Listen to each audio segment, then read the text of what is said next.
শুভেচ্ছা আমন্ত্রণ দুপুরের বাংলাদেশে। শুরুতেই শিরোনামগুলো জানাবো।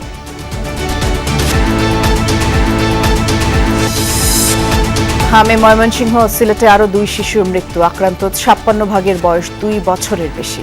টিকার সংকট না অব্যবস্থাপনা তা স্পষ্ট নয় বলছে স্বাস্থ্য অধিদপ্তর। বিএনপি উদারপন্থী রাজনৈতিক দল, জিয়ার মৃত্যুবার্ষিকীর আলোচনায় বললেন মির্জা ফখরুল, গণতন্ত্র শক্তিশালী করতে সংসদ ও রাজপথে সমানভাবে সরব জামায়াত।